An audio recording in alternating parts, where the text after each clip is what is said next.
Okay, so we are excited to move into our second panel, which is building diversity and inclusion. We have had one tiny change. Xavier Verna from, in the original schedule, Xavier Verna from the Ramsdell Center for Regional Center for the Arts in Manistee was also to be a panelist and made a number of recommendations on this panel discussion. Unfortunately, he has had a death in the family and is unable to join us today. So we send our good wishes to Xavier and miss him, but certainly understand. So I'd like to introduce the next panel, Building Diversity and Inclusion. As we say, arts, culture, and the creative sector can offer a voice and a connector to further diversity and inclusion in our workplaces, our communities, and in the work we share. How do we take steps forward to do so? So to lead us in this discussion, I am thrilled to welcome Sarah Bearup Neal. Our panelists are Holly T. Bird, Craig Hadley, and Vester Waters. And our facilitator is Sarah Bearup Neal from Glen Arbor Arts. And I'm going to turn this over to Sarah to lead us through the discussion. Thank you. Thanks, Mary. I think I'm unmuted. Is that correct? Yes. Oh, good. We have sound. I'm the gallery manager at Glen Arbor Arts Center and delighted to be facilitating and part of this discussion. Let me just do some quick intros of the panel. Holly T. Bird. In 2020, Holly added to her huge and growing resume by joining Title Track as co-executive director. Title Track is a statewide organization headquartered in Traverse City, and Title Track focuses on racial justice, water, youth empowerment, all of that through creative practice. Craig Hadley relocated to Northern Michigan from Indiana in 2019 when he assumed the executive directorship of the Dennos Museum Center in Traverse City. He's also their chief curator. And Vester Waters is with the Interlochen Center for the Arts Multicultural Recruitment Office. And in addition to that, he assists with promoting inclusion and belonging on the Interlochen campus. Thank you all. I want to start out, and I'm going to toss this out to Holly, but I'd like to hear from all the panelists. And the first thing I'd like to talk about is, how do you understand the charge to diversify the organization for which you work, and how do you make programs more inclusive? Holly, do you want to start? Well, I'd like to start off from the perspective, and thank you for having me, by the way. I want to start off there. Miigwech, Shaskawasakoy Indigenous, Nimki and Dodom, Traverse City and Donjaba, and San Felipe Pueblo and Donjaba. I'm an Indigenous woman who is Pueblo living here in Northern Michigan, so I'm speaking in the language here and giving all honor and respect to my relatives here in Odawa country. So, the first thing I like to say about that statement, Sarah, and thank you so much for the question, is to have an understanding about what diversity is. As an Indigenous person from this area, it is our perspective that the original people here were brown. And so everybody else that came here that's not brown is the diversity.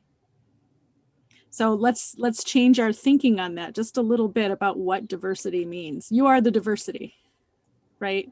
You are the people that came, the people that have visited, the people that stayed. Some people were brought here by force, and we consider those people like us, our relatives. And some people came through conquest. Some people came through travel, and that is what brought diversity to this place. So I think when we start to structure our conversation and our visions about what that is first, and we start from there, That's where you're going to start actually having the real conversation. So, and then from our organization's perspective, it's our sacred duty, you know, to accept and expand into the knowledge of all people who are here. So that includes the diverse population that came here. So but we feel it because we do work in racial equity, we do youth empowerment, we do utilize creative practice. These are often areas where people, BIPOC people of color, are often underrepresented. So it's really important for us to uplift and bring them into leadership in our organization. We have, you know, I'm part of that leadership. We have a diverse board. We have a diverse staffing. And also, as far as the artists and movements that we support, we do reach out specifically to support those endeavors that include BIPOC people or include diversity, as it were. So I think it's everybody's responsibility, not just ours, because we have, you know, BIPOC leadership. It's everybody's responsibility as a settler to this place to accept that they are part of that diversity and to reach out for the ones that were here out of respect. Thanks, Holly. Sure. We'll get back to this. You opened up an interesting can of worms. Craig, do you want to jump in and talk about, from your perspective, at Dennos, this charge to diversify and become more inclusive?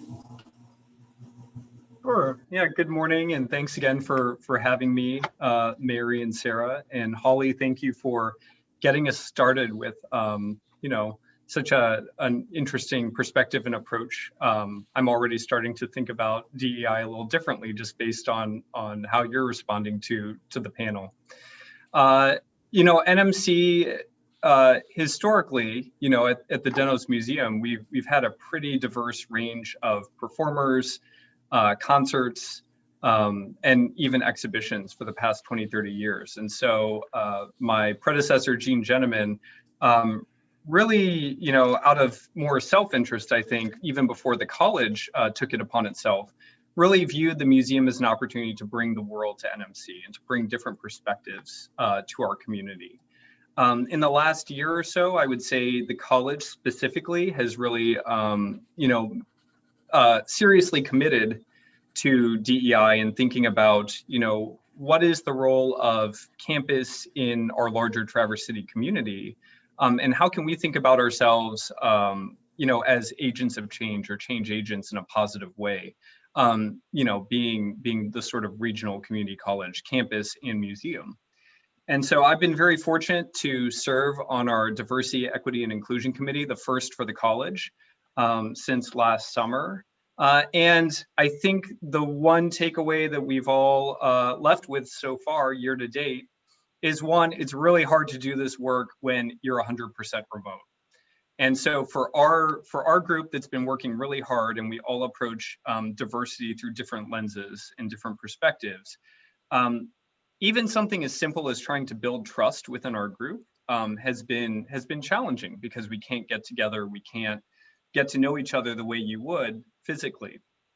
But I think more importantly, what it's really taught a lot of us is that the work is incredibly hard and it's incredibly difficult. And internally within the college, we've heard this many, many times. And so a colleague of mine most recently said, you know, I feel like as a committee and as a group, we're sort of in that infant stage where we're almost learning how to sort of crawl, like we're not quite there yet, but we're trying to find ways that we can just get the conversation started, benchmark and figure out, you know, where are employees coming from on campus? Where is Dennos staff coming from? And where can we sort of go from here?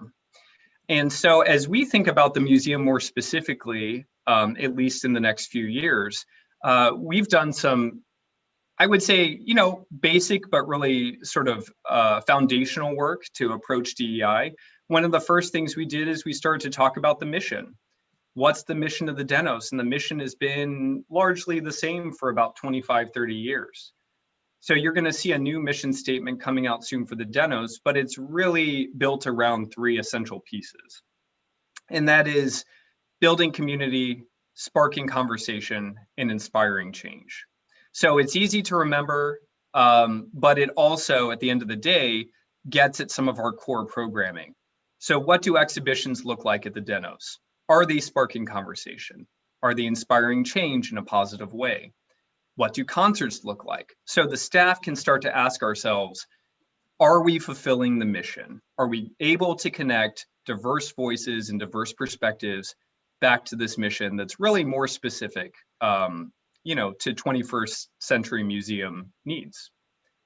I guess the last thing I would say too, and this is not a new point in the museum field or the arts and culture field, but I'd say, within the last 20 to 30 years, there's been a really significant shift in how we think about a museum. When the Dennos was built, right, museums, for the most part, were still really viewed as these sort of sacred temples. They're repositories for objects that we need to take care of, and we're the experts, and we get to interpret them in the curatorial sense. So how is that role of a museum or a cultural institution changing now that we start to think about museums more as these forums for exchange and for dialogue? And that I don't have all the answers, and I shouldn't have all the answers as a curator. So I'm going to stop there and hand it back to you, Sarah. That's a very humble assertion that you don't have all the answers. That's a hard one to come to, but not for you.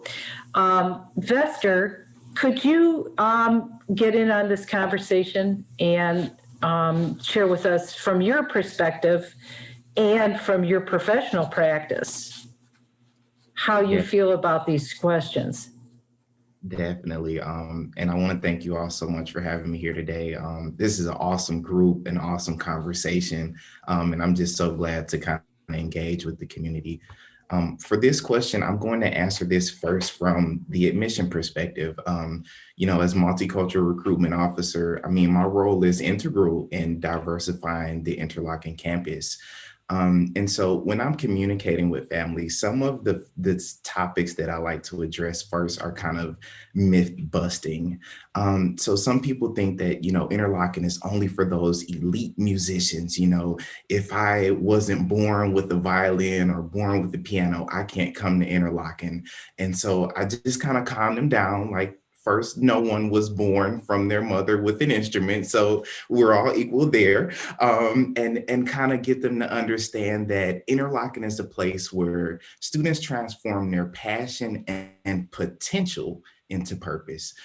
So when you're talking about Interlochen, we're also evaluating that potential. And I think that's important for diversifying our campus, especially as some programs in some areas have limited access. So, they may not have as stellar programs, in their backyard as another community may have. So really just looking for that potential, I think, is a very important part of diversifying our programs. Also addressing imposter syndrome. Again, some people just feel like they just don't belong, like they're not good enough to be an Interlochen. So kind of just dispelling that myth. And again, everyone has to start somewhere. So, even in the professional world, you don't start off as director, you may start off as an office manager. And then from there, you kind of climb up the ranks. So it's important to understand the progress and just trusting that process as it relates to their artistic endeavors. I've worked really closely with our community-based organizations and also just building on some of our partners, Detroit Harmony, Detroit Symphony Orchestra, Miami Music Project, Guitars Over Guns. And so just really working with some of those organizations who focus on BIPOC artists and just working to see how Interlochen can actually fit in and assist what they're doing. Additionally, for Interlochen Arts Academy, the Interlochen 5 are basically our core principles. And one of those are global and cultural perspective. And so we want students to develop a deeper understanding of other cultures and other experiences and embrace them. Understand that difference is good. Everyone doesn't look the same. We are not colorblind. We see the different pigments of skin. So just embracing people as they are, and just moving forward, building off of that.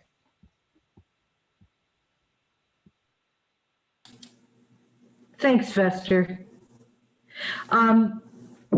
Maybe we can springboard off of what you were saying and into the next question. How do each of you on the panel, how do your organizations reflect the audience you want to attract? Holly, do you want to take it from there? Sorry, so you said, how do our what audience?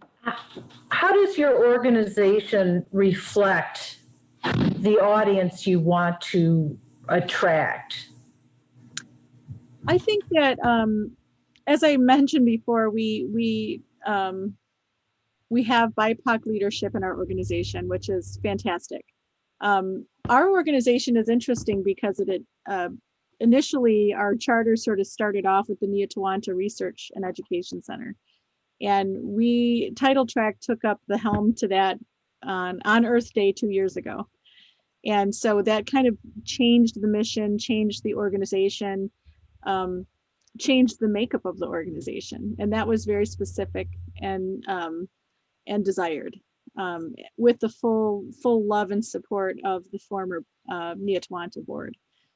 And so Seth Bernard, who was the founder of our organization, purposely set out to find people he knew were involved in the arts, first of all, in different capacities. So I'm an attorney and a tribal judge by profession, but I also have a background in the arts. I graduated from Interlochen Arts Academy.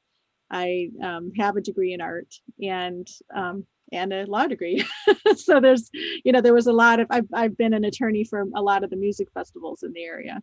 So, so I was sort of the different one, but I had the requisite experience for that understanding. We had almost everybody is involved in the arts in some way, whether they're on our board or on our staff. We have, as I mentioned before, a lot of diversity in our leadership and in our board and in our staff. That reflects our values. We have diversity not just in the makeup of culture, ability, race, gender. I mean, it's all there. I think there was also a substantial effort to put women in leadership, because that's part of that balance that we're seeking, as well as to find people from different parts of the state and different social situations. So, and that does reflect the audience that we serve. In particular, one that's really important to me, for example, is our youth.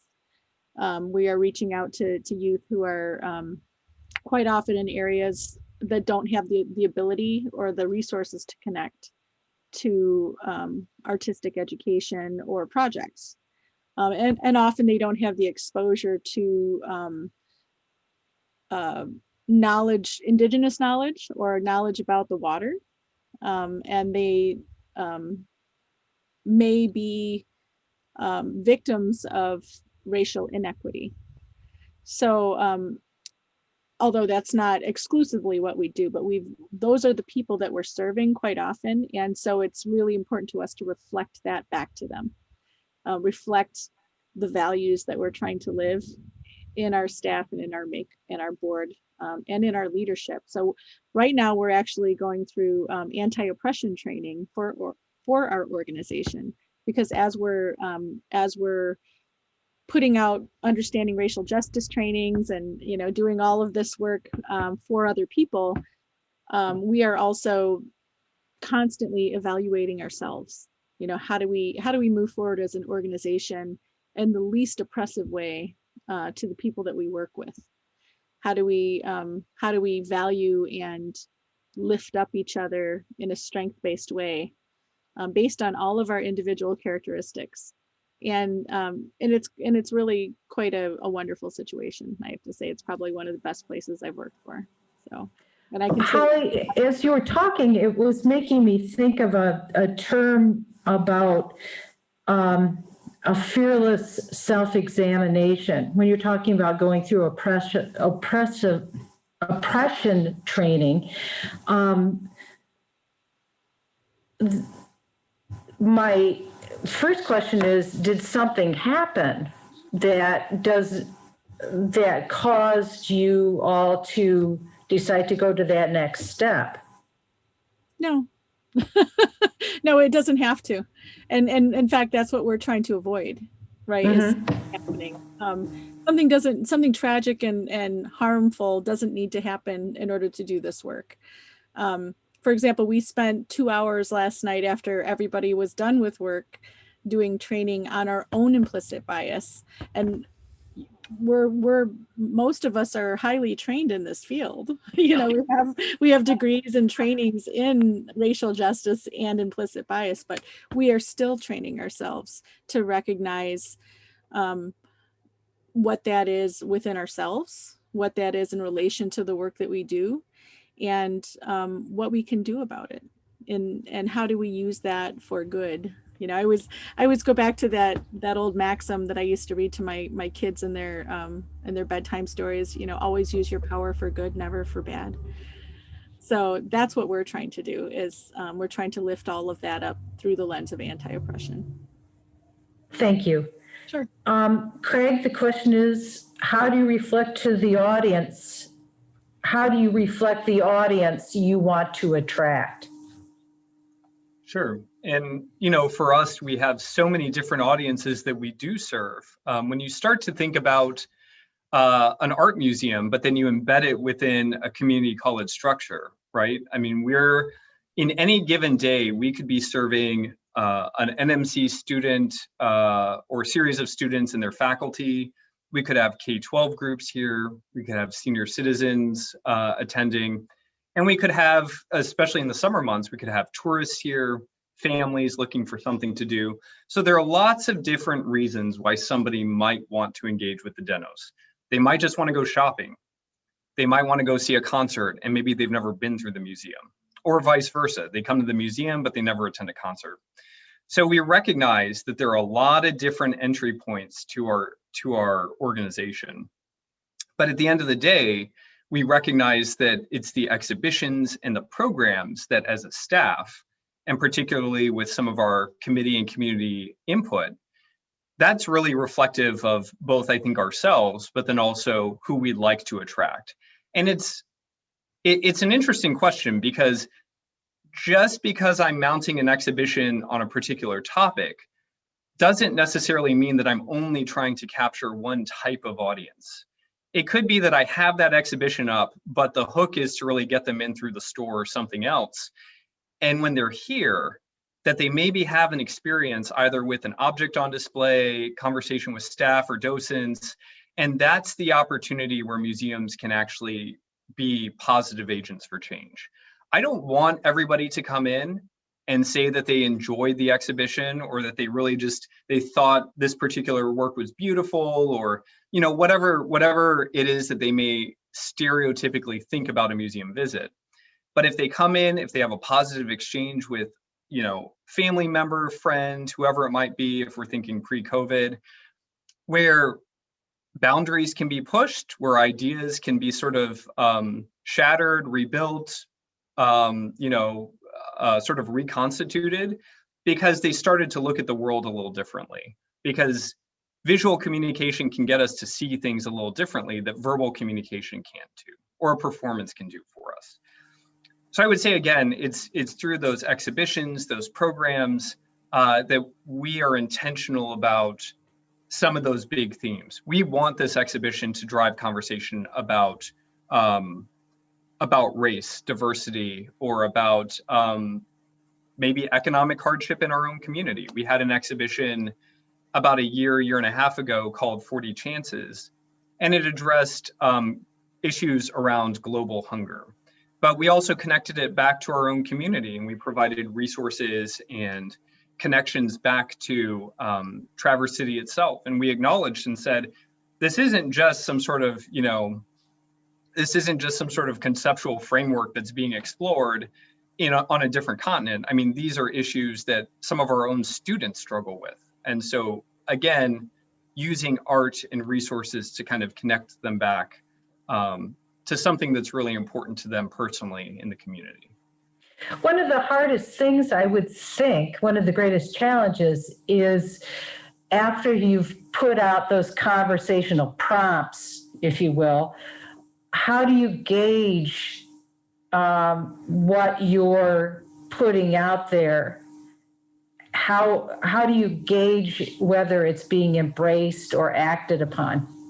Yeah, so particularly for museums, both quantitative and qualitative, pre and post evaluation it's where we struggle. And so for a lot of programs and even exhibitions, right, we do our best to try to do pre and post survey work and try to evaluate, what are audiences thinking before and after a visit.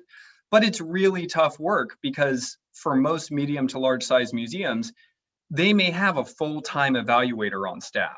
For the vast majority of smaller museums, we all absorb 2 to 3 different roles. If you come in the museum, you're going to find me doing all the lighting, jumping on a panel, cutting lumber with saws and painting, but then writing a grant all in one day. And so that level of detail is work that we continue to struggle with. And so for us, I heard this earlier in a session, we're trying to use COVID as an opportunity to try new things. And if it doesn't work, we tried it, we can sort of reevaluate later, but we're really trying to take advantage of this time to just try new things and see what works. Fester, do you want to jump in? Yes, for sure. And I think this is really important, even for myself, interviewing to join the Interlochen community. It's important to see yourself in an organization, in an entity. You want to see yourself. And granted, I knew that this is not Atlanta. This is not a southern state or anything like that. So you kind of know what that comes with, but it's important to see yourself and envision yourself in the future as a part of an organization that you're joining. So a little bit of data about the Academy currently. Our domestic diversity is 27.41%. And this is 56% more diverse than it was in just 5 years ago in 2016-17. So almost more than a 50% increase in diversity. Additionally, our applicant pool is 60% more diverse than it was in 2016-17.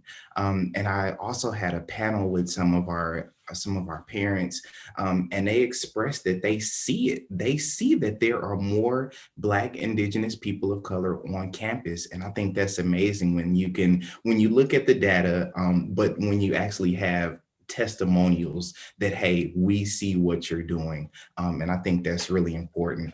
Additionally, we've implemented 9 new courses to our humanities catalog. So some of them include the history of race and racism, Indigenous literature, Latin American history, and also Middle Eastern literature. So again, not only just kind of seeing yourself in the student body, but seeing yourself in the education as well.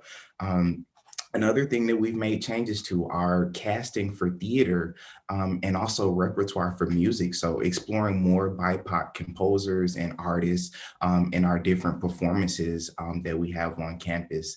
And I think that our most recent kind of efforts that I'm proud of are just the hiring of faculty and staff. We have Tiffany McClyde, who's our Vice President of Human Resources, Esther Triggs, who's our Director of Diversity. And we also just named our new music director, Enrique, as well.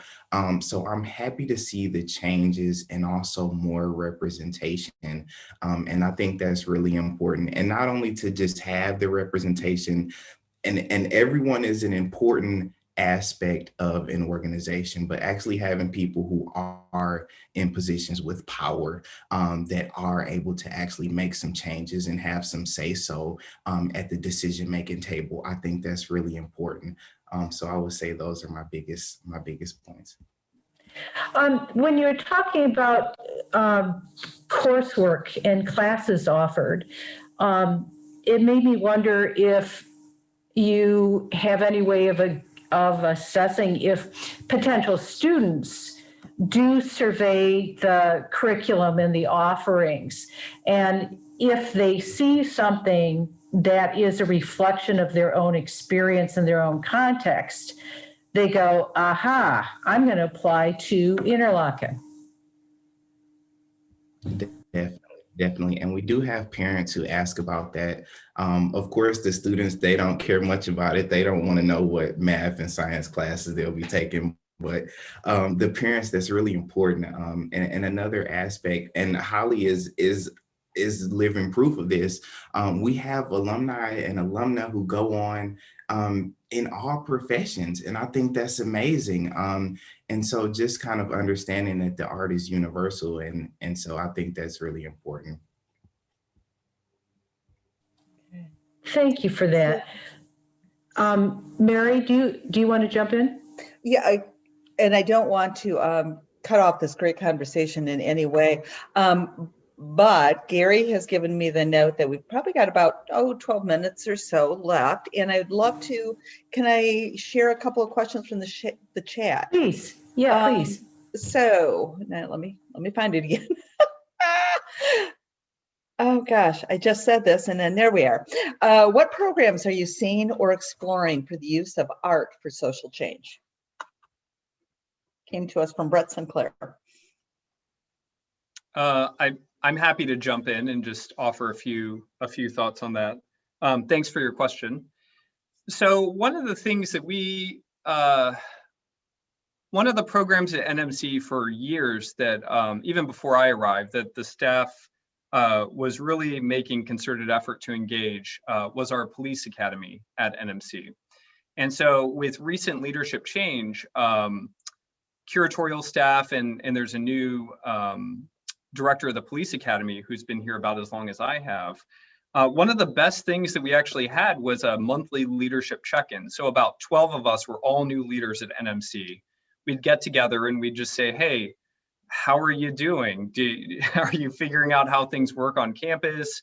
Can we explore common topics together? And I sat next to Gail one day and I said, there's an opportunity here for museums and policing, I think, to really be good partners in the work that we do together. And I explained to her, some of the programs that our curator does with observation and inference and deep looking with visual works of art and trying to think about, if you and I look at an artwork together, what are some concrete observations that we can make about it? And where are we making inferences based on our own sort of personal perspectives, the baggage we bring, different lenses, that kind of thing. And so, one of the things we did last fall is we were able to connect with their brand new police cadets. They had just enrolled in the program and their very first class was in the museum. And they got to spend an hour and a half with our curator, our educator, and they just use artwork to sort of start that dialogue about like, what are you seeing? And why is it making you say that? And so I hope in the future, right, that we can build more of a series of these conversations in class modules. But again, I think museums and visual material culture is in a perfect position to help have these conversations in really a safe but also challenging way that pushes us out of our comfort zone. Mary, can I respond to this question even though I'm not a panelist? Yes, please. I think that, and this is something I've been thinking a lot about in the context of my work, is that so many people think that the arts have nothing to do with their lives. or that a museum is not a place they're comfortable in, or on and on and on. And I think in answering this question, we need to begin to change the language and the understanding so that people feel like they have a way to engage comfortably. I am thinking about an exhibition we did a couple years ago, and the theme was about home. And two things we did that really were engaging to the wider community is we had a community theater presentation about small farmers. And that play brought in people who had never set foot in the Glen Arbor Arts Center before, not because they wanted to see an exhibition about home, but because the play had something to do with their lives. And I think Craig talked about something about this a little bit earlier, but creating programming that helps people understand that the arts aren't just this isolated phenomena, that they have application across all aspects of life, I think is a real important challenge in all of this. Otherwise, people might continue to think of the arts as just a secret club with a secret handshake and a language that only a few select people might understand. Very good. I'd like to share a couple of the other comments. Also, if anybody has any questions, please do put them in the chat. And we may, or raise your hands. Walter Lee shared, I've noticed a trend in a lot of museums to become more interactive as opposed to just a display case. Friends in Washington, D.C. say that one of the best kept secrets is the cafeteria of the National Museum of the American Indian. Evidently, it is a great place for food and cheap first dates. The cuisines there is so interesting and different, featuring indigenous cuisines of the Americas, that they were able to publish an award-winning cookbook. Another example is the New York Hall of Science, which has converted a whole floor of their museum into makerspace. So also another question, can the panelists speak to land acknowledgement at public events? I'm happy to take those. So land acknowledgement, I think, it's a wonderful gesture to get people sort of on track, and a reminder as to the sacred space that they're in. And that sacred space is where you're living, where we live and breathe and walk around every day. I think that in the busyness of our lives and American culture in general, there's been a lot of erasure of the people that were here originally that took care of this land. So when we do land acknowledgements, they're certainly, not making up for 500 years of oppression, but it's a good start to get people thinking about where they're at and, and where they live. I always say it's interesting to me because most people don't know the original language of the area they live in. Most people don't know the tribal entities, that live in the area that they live in. But they can tell you a whole lot about European history.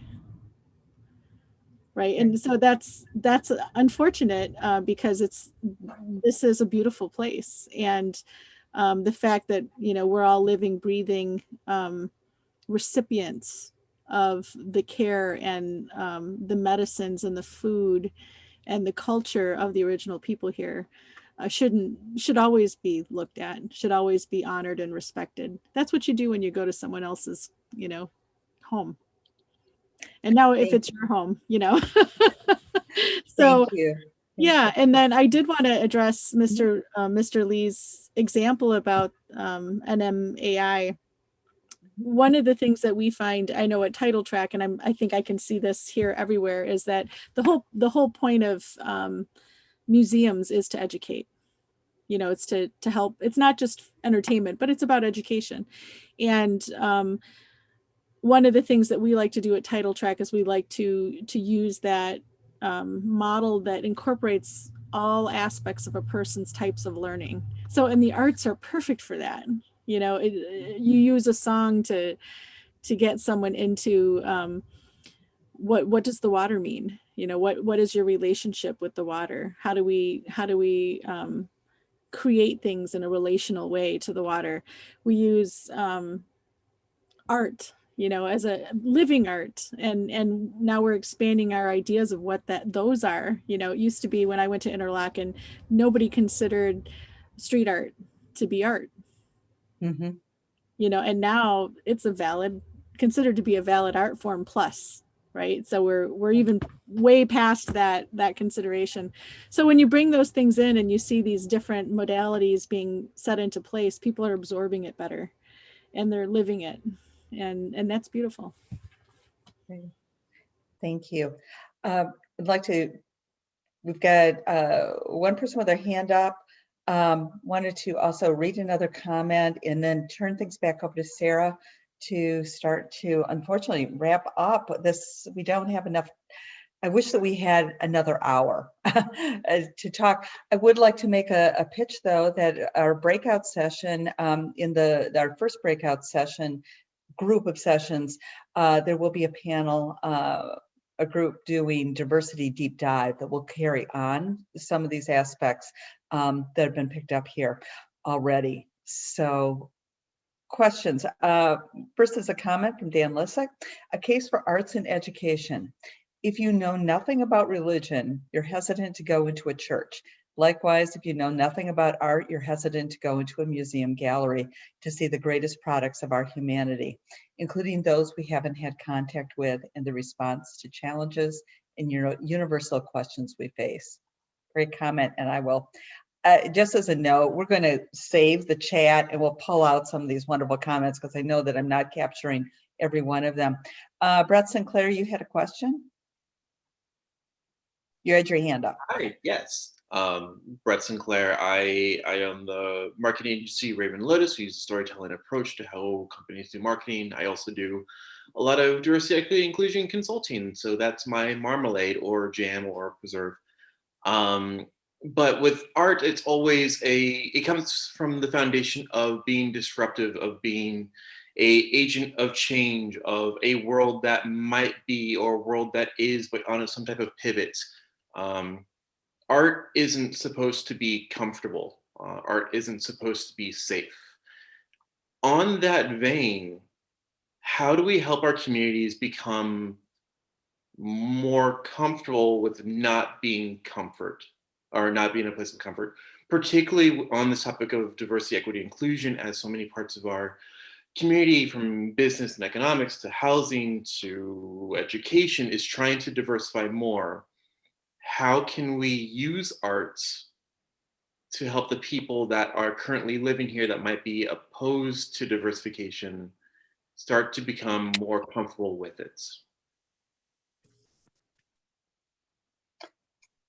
And Sarah, I'm going to turn this over to you for the kind of to facilitate and kind of close out from there.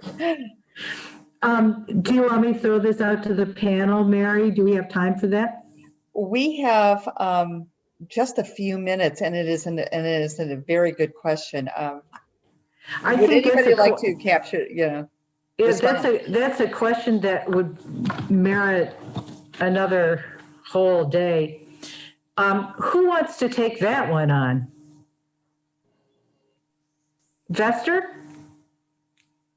Sure. I think for me, I first had to get comfortable being uncomfortable. I think that sometimes you have some of those experiences, and for me, I'm not the type of person that likes to ask for help or like to show any type of sign of fatigue or weakness of any sort. And so for me, I had to acknowledge, okay, this is not what you're used to. This is a different community. And in order for changes to happen, I have to help lead those conversations. And of course, this is the work of everyone. This is a community effort. And so this is not just the director of diversity job to make sure everyone feels like they belong. Like, no, this is a team effort. But I think in order for us to move forward, a BIPOC humans have to first be able to reach that point of vulnerability to express what it is that they're going through. And I would say for the institution, just having that platform, preferably a confidential platform, because even if you ask someone, that we're in a full staff meeting, you ask, have you felt uncomfortable? Is there anything you'd like to discuss? No, not in this setting. And so even having, something kind of confidential to where you do check in with your employees or with your students or whoever it may be, to kind of gauge, different emotions, different things that they're dealing with. And also, as Holly mentioned earlier, just having those different trainings, implicit bias, learning about microaggressions and xenophobia, also exploring some of the social media trends. We have, Stop Asian Hate, the Black At movement, the LGBTQ at movement. So I think just being cognizant of different things that are currently happening, and then just taking those steps to move forward. That's like, this is an all-day question, but that's like a 30-second answer. It is an all-day question. So at this point, it sounds like many things are in order. Craig, it was lovely to see you again. Vester and Holly, I was delighted to meet you this way. Mary, thank you for bringing this all together. It's important stuff. Thank you. And Sarah, thank you for the wonderful facilitation. And to everybody that's involved, I wish we had just so much more time to really go into a very rich conversation. But this is one step, and we will continue. One quick note, Heather Brady at Traverse Area District Library would like to point out that the Sherman Cookbook is on the shelves and has a link in the chat for you to see that. We also have the Diversity Deep Dive this afternoon, again, picking up on several of the points that were discussed and taking it further along the way. So invite those that are interested to do so. We will also be sharing all of these chats. It is 11:34. Gary, do you want to, we're going to get our next panel set. We do not want to torture your bladders too much, and do want to give you the chance to stand up. So Gary, you want to give us a start time, like 3 or 4 sure. minutes? Let's, if we could take 120 seconds, that's 2 minutes. That would be ideal. And we'll turn the panel presentation, our third presentation of the morning, over to Peter Payette, Executive Director of Interlochen Public Radio. So 2-minute break, enjoy.